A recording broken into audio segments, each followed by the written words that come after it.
Hi guys, denpacs here. Welcome to my channel. Last week, Apple announced their new lineup of iPhones for 2020. And most of the questions I get is, should I upgrade to the latest and greatest? Which iPhone should I get? Join me in this video as we explore these new iPhones and see if it's worth upgrading. But before that, please hit the subscribe button below and click the notification bell to be notified of my new videos. Apple unveiled 4 new iPhones last week. First was the iPhone 12, which replaced the iPhone 11 of last year. It has a new design reminiscent to the iPhone 5 with smooth flat edges, creating a unique uniform construction. It comes in 5 beautiful colors: black, white, red, green, and a blue. It has the same screen size of the iPhone 11, but it is more thinner, smaller, and lighter.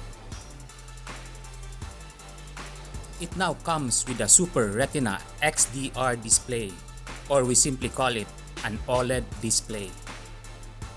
Its glass display now comes with a ceramic shield that improves toughness.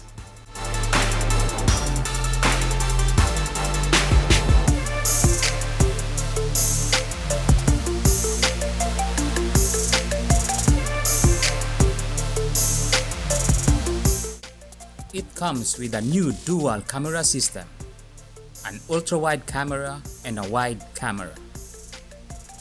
Night mode is also now available for all cameras. Then next, they introduced the smallest iPhone in the lineup, the iPhone 12 mini. It almost has the same features with the iPhone 12 but in a smaller packaging. This will be great for those who are looking for a small yet very powerful smartphone. And last but not the least, they introduced the iPhone 12 Pro and the 12 Pro Max. It has a stainless steel band with the same flat edges design of the iPhone 12. It comes in 4 great colors: silver, graphite, gold, and a new Pacific blue. It also has the same ceramic shield with the iPhone 12.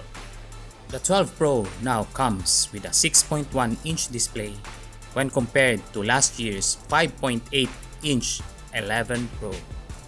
While the 12 Pro Max comes with a 6.7-inch display when compared to last year's 6.5-inch 11 Pro Max. The distinguishing feature of these Pro iPhones is in the camera. It features 3 cameras: an ultra-wide, wide, and a telephoto. They also introduced the Apple Pro RAW for the cameras coming soon. It also comes with a LiDAR scanner introduced in the iPad Pro early this year. All these iPhones comes with the A14 bionic chip. It has a 6-core CPU, which is 50% faster than any other smartphones. It also has 4-core GPU, which is also 50% faster graphics than any other smartphones. Also worth noting is that all these iPhones are already 5G compatible. If you already have 5G in your location, then this should work. 5G is the future of mobile data, and we can't wait for it to be available throughout the country. One of the highlights in these new iPhones, which most people didn't care about, is the MagSafe. It is an advanced new system that improves the wireless experience. It allows you to magnetically snap on attachments.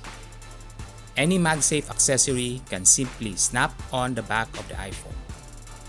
Accessories with MagSafe are available that creates a robust and ever-expanding ecosystem.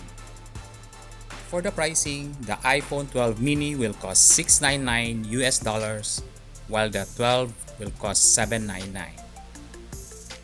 The iPhone 12 Pro will cost $999 US, and the 12 Pro Max will cost $10.99. So, is any of these new iPhones worth the upgrade? If you are coming from the iPhone XS or older and is already looking for an upgrade, then any of these would be a great option. The hardware itself is already a great upgrade when comparing to the old models.